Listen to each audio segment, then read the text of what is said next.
Dragi prijatelji, poslušalci, gledalci televizije Exodus, spet smo skupaj. Smo v mesecu oktobru, jesenski mesec, ki nas spominja, da se odmira.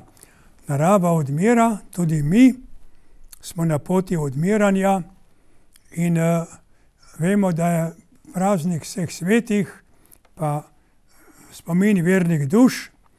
In tako smo začeli sklop ali serijo premišljevanj, ki imajo skupni naslov V nebesih sem doma. Nismo še, tja potujemo. Lahko pa rečemo, smo, ker je tam naš dom. Prejšnjikrat smo premišljevali, kako se sami pripravljamo na večnost in kako nas Cerkev pripravlja na večnost. Danes pa gremo naprej. Kaj nas še pripravlja na večnost? Bolezen. Bolezen, pot v večnost, pot v nebesa, saj za nas kristjane. Najprej se nekoliko ustavimo pri besedi bolezen in bolečina. Čeprav sta dostikrat enaka, vendar imata včasih različno vsebino. Bolezen je v glavnem telesna. Imaš to in to bolezen. Bolečina je pa bodisi telesna, ampak v večini primerov duševna, torej nekaj, kar se tiče duše. Telesna bolečina je, ko nas nekaj zaboli, ko si zlomimo roko, ko nam pade nekaj na glavo, a nas da udari. Telesna bolečina. Duševna pa je, ko je telo zdravo, a nas prizadene, na primer, nenadna smrt. Letos pomladi sem doživel z eno družino hudo bolečino. Sin 24 let star, pravkar je končal študije, razmišlja, kako se bo zaposlil, nenadna smrt z motorjem na cesti, na licu mesta. Kakšna duševna bolečina za očeta in mamo in njegove domače. Čeprav je telo zdravo, je bolečina huda, morda celo hujša. Za takšno bolečino, ko pride na nas recimo razočaranje, trpijo zaljubljenci, ki niso uslišani. Prisluhnimo Prešernu, takole pravi: ko brez miru okrog divjam, prijatelji vprašajo me, kam? Vprašajte raj oblak neba, vprašajte raj val morja, kadar mogočni gospodar drvi jih sem in tja vihar. Oblak ne ve in val ne kam, kam nese me obup, ne znam. Samo to znam, samo to vem, da pred obličje nje ne smem in da ni mesta vrh zemlje, ker bi pozabil to gorje. Torej, Prešern, ki je telesno zdrav, razkriva svojo notranjo bolečino. Ta bolečina razjeda človekovo osebnost. Prešern pravi: divjam, ne hodim, divjam. Čuti se izgubljenega, ne ve, kam naj gre.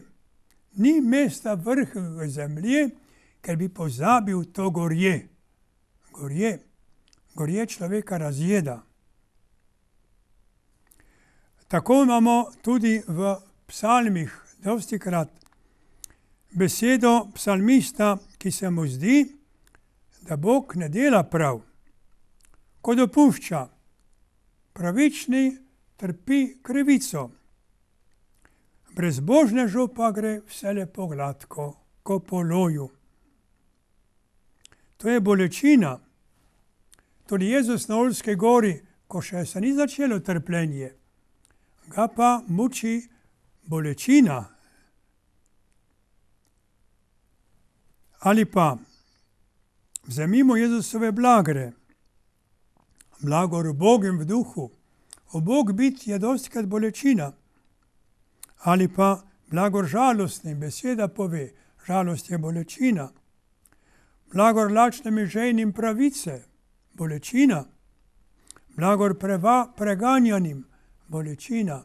Ampak Svetopismo daje smisel. Čaka vas Božje kraljestvo. Blagor vam. Sveti Pavel pismo Korinčanom pravi, da nam naša sedanja stiska pripravlja čez vso mero veliko bogatstvo slave. Ali pa na drugem mestu, oko ni videlo, uho ni slišalo, nobeno človeško srce ni doživelo, kar pripravlja Bog tistim, ki ga ljubijo. Te obljube ne vzamejo bolečino. Ne vzamejo. Bolite kljub vsemu, da veruješ in upaš na večnost. Ne odvzame, pač pa lajša. Daje smisel, daje vrednost, pripravlja na večnost, na večno srečo. Toliko o razliki med boleznijo in bolečino. Zdaj gremo bolj k bolezni. Smo duhovno telesna bitja. Telo zaznavamo na mnoge načine, ker imamo čute in dostikrat z veliko žlico zajemamo radosti, ki nam jih telo ponuja. Ko pa telo zboli, pa mnogo bolj telo da čutiti svojo občutljivost na bolečino. Kdo ve, morda me bo zadela kap in v trenutku bom na tleh. Lahko se zgodi, da na vratih pozvoni policaj, kaj pa je, vaš ta in ta leži v mrtvašnici, ker je doživel smrtno nesrečo na cesti. Morda pa ne bo tako. Me bo bolezen najprej priklenila na dom. Nikamor več, samo še doma. Potem me bo priklenila na sobo, samo še v sobi. Nazadnje bo priklenila na posteljo, samo še na postelji. In prepuščen bom domačim ali pa morda v domu upokojencev ali bolnišnici, bolniškemu in strežnemu osebju. In izkusil bo, kar pomeni biti popolnoma odvisen od drugih. Od njihove pozornosti ali pa nepozornosti, potrpežljivosti ali pa nepotrpežljivosti, spretnosti pri negi bolnika ali pa nespretnosti, ker za bolnika je treba biti nekako poseben spreten. Morda me bo najbolj bolelo to, da imajo do mene premalo obzirnosti. Saj vemo, kako je, ko si popolnoma odvisen. In kaj bom jaz storil? Morda sem z Bogom kregal, ga zasovražil, mu plival v obraz. Nič novega, on to doživlja, odkar svet stoji. Rešil pa s tem uporom in obupom ne bom nič. Še bom utrpel, ker trpljenje človeku povečuje trpljenje. Sovraštvo povečuje trpljenje. Trpljenje je razen z zdravili mogoče lajšati samo z vero in upanjem. Kaj pomeni verovati? Kaj pomeni upati? Računati na naslednji trenutek. Ni še konec, še me nekaj čaka. Kaj, ne vem, ampak ni še konec. Dokler ni konec, še ni konec. Čudno je, da se recimo dogaja, da nekdo, ki nikoli ni Boga molil, veroval, ko pride bolezen, nesreča, krivi Boga. Kakšen je Bog? Zakaj to dopušča? Kje si pa takrat, ko ti je Bog delil dobrote, pa se ga nisi spomnil, namesto da bi se mu zahvalil. Dejstvo je, da dobri kristjani tudi ob najhujših udarcih ohranijo notranji mir. In to je tudi eno od znamen, da Bog resnično obstaja. Pojdimo svetopisemski Jobovi zgodbi, več ali manj nam je znana. Job je bil spoštovan, bogat, pošten in veren, pobožen človek, nekje tam v daljnih krajih. V trenutku, nekaj dneh ali urah, ga zadene nesreča. Vsi njegovi otroci so mrtvi. Vsa njegova živina, kar je imel, je uničeno, ker so prišli lopovi in so mu vse pokradli. In še zraven tega je zbolel in še žena ga ne razume v tej bolezni. In Job se sprašuje, zakaj se je to zgodilo meni? Saj mi vest ne očita, da sem Bogu kaj hudega storil. Prihajajo na obisk njegovi prijatelji, mu očitajo, Job, če ne bi bil ti grešnik, ti Bog tega ne bi dopustil. Job pa pravi, nisem grešnik, ne rečem kakšne malenkosti, ampak jaz sem bil Bogu zvest. Vse sem izvršil, kar je bilo potrebno in zdaj je to prišlo. Ampak mi vemo, česar pa Job, njegovi prijatelji niso vedeli, da je, tako svetopismo pravi, prišel mimo Boga hudič, pa ga je Bog vprašal, kako pa kaj tisti Job, pred tistim pa nimaš sreče. On se ne da zapeljati v greh, pa pravi Satan, prepusti ga meni. Ne bom ga umoril, ampak prepusti ga meni, boš videl, kako te bo preklel v obraz. Bog je rekel, dobro, prepustim tega, razen da ostane živ. Vse drugo mu pa lahko naložiš na rame. In zato je hudič Jobu dopustil to nesrečo. Jobovi prijatelji dolgo in široko razpravljajo o trpljenju. Cela Jobova knjiga je knjiga o trpljenju in o človeku, ki se sam sabo in z Bogom pogovarja, kaj je s trpljenjem, zakaj je trpljenje. Pravega odgovora ni. Ali se je uresničila Satanova napoved? Ni. Job se res z Bogom, rekli, prepira. Ne razumem ga. Zakaj si to dopustil? Ampak prekovnega ne. To se vidi tudi potem, ker na koncu se vse dobro izteče. Job Boga ni preklel, zato mu je Bog vse nazaj dal, kar je imel prej, pa še več. In tako nas Jobova zgodba uči, naj zaupamo, naj verujemo, naj se tudi sprašujemo, zakaj trpimo. Ampak naj vemo, Bog nam je blizu. Bil je Jobu in je vsem nam, predvsem pa trpečim, saj ve, kaj je trpljenje. To nas pa uči tudi Jezusova zgodba. Ta je bila Jobova, zdaj je pa Jezusova. Jobova zgodba je skušala razložiti, dosegla je malo, starim Judom pred Kristusom o smislu trpljenja. Jezusov zgled pa govori nam, kristjanom, po Kristusu.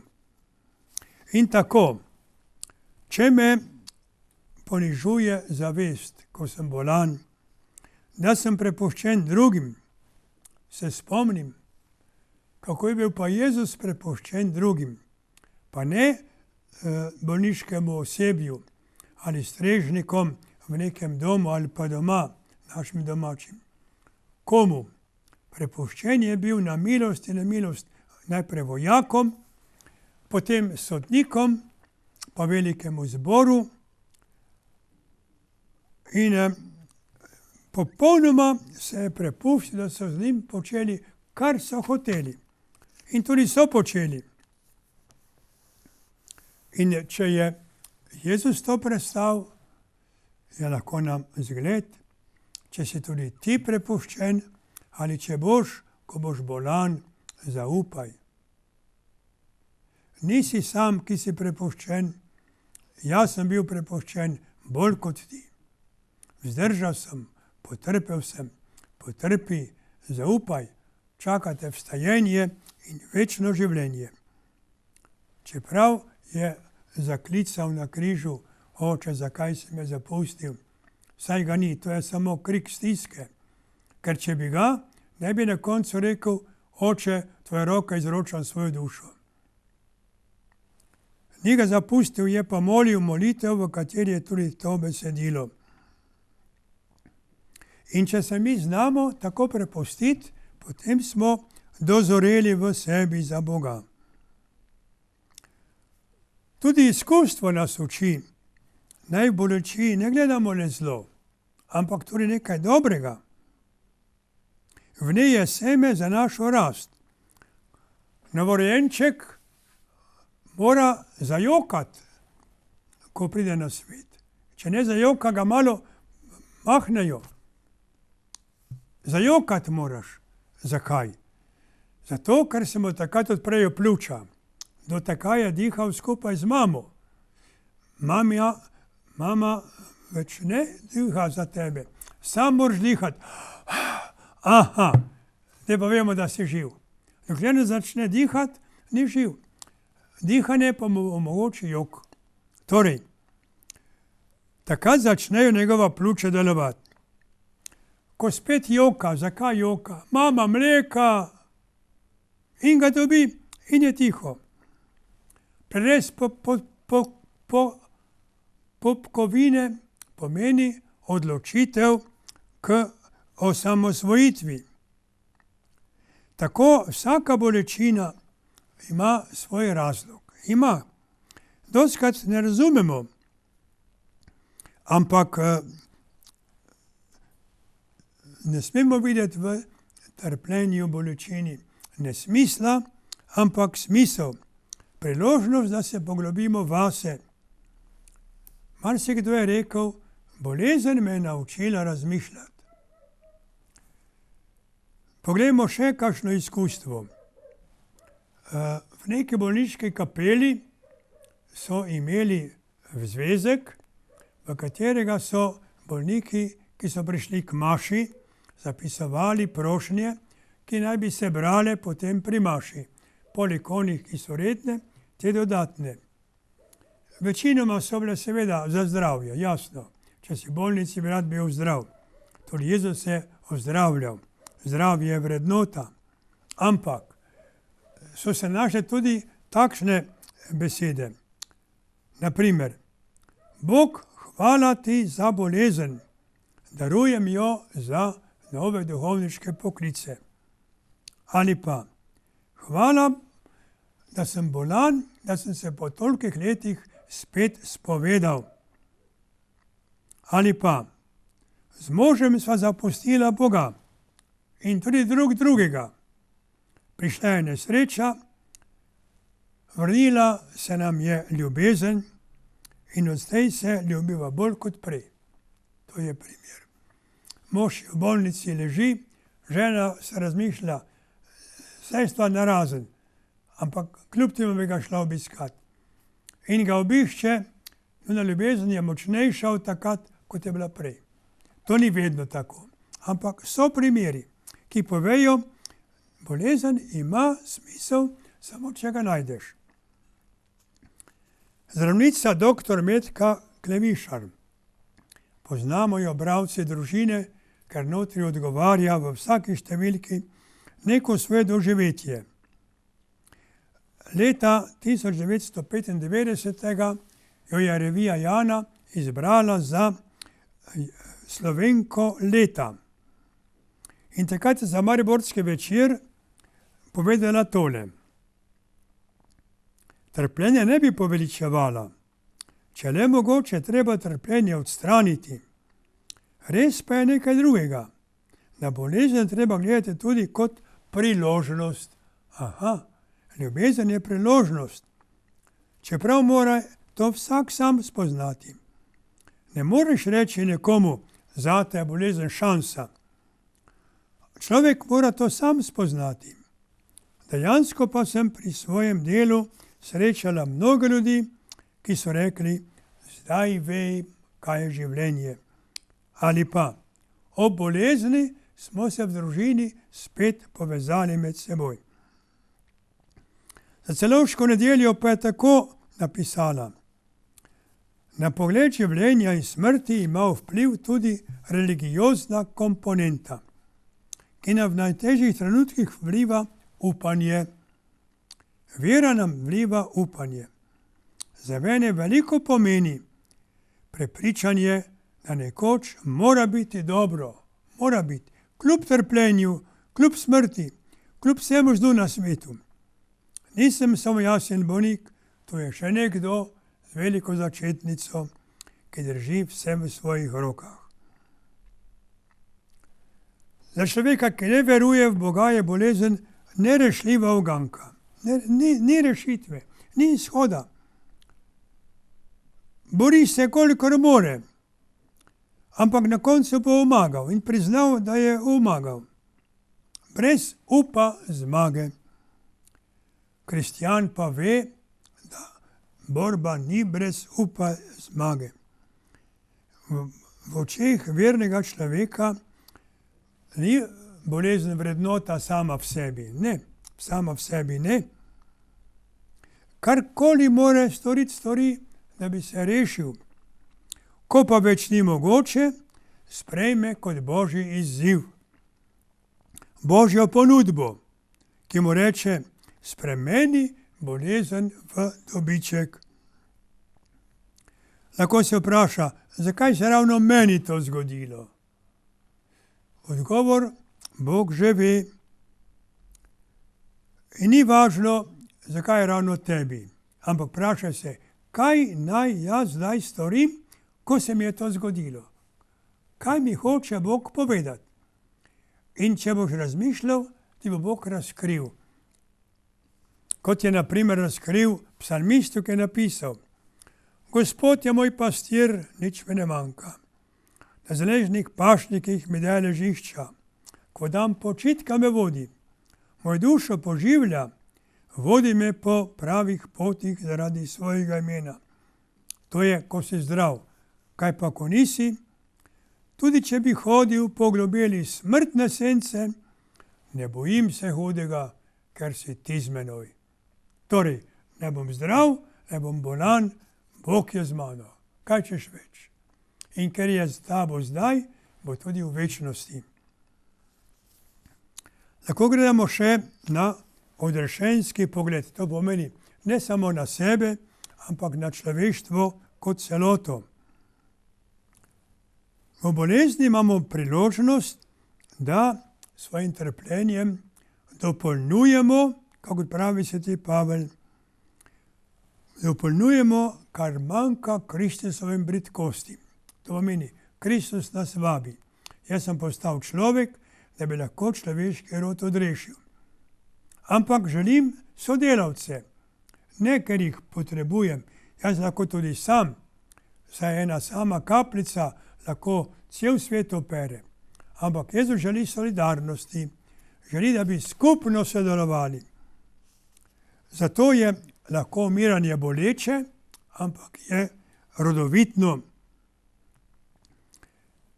Ta rodovitnost je najprej s tem, da poveže Jezusa in bolnika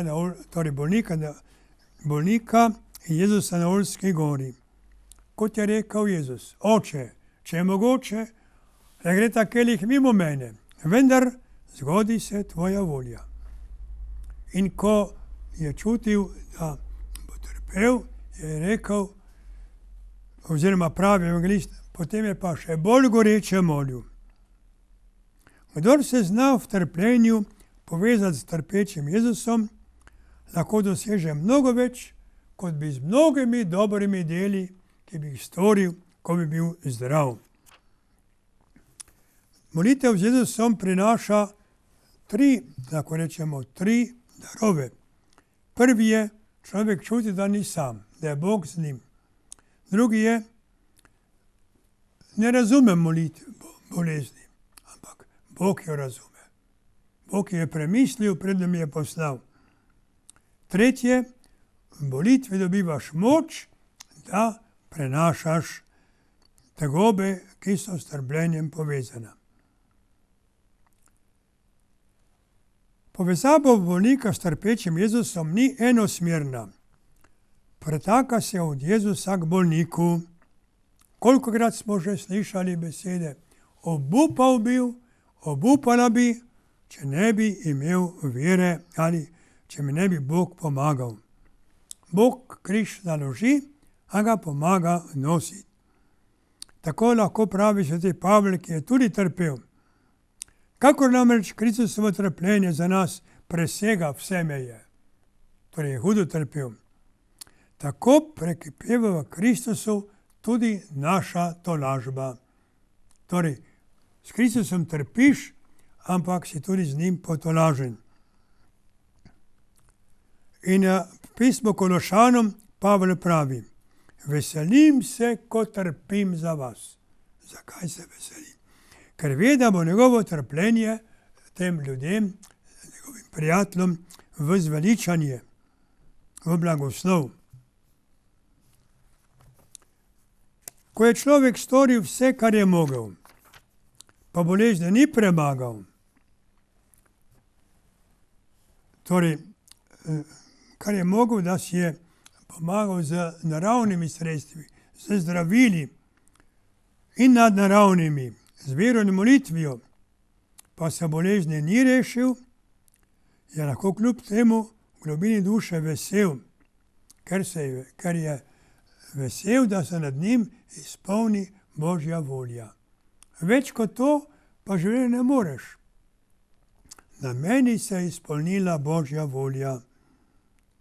Bog ljubi veselega darovalca, pravi Pavel Korinčanom.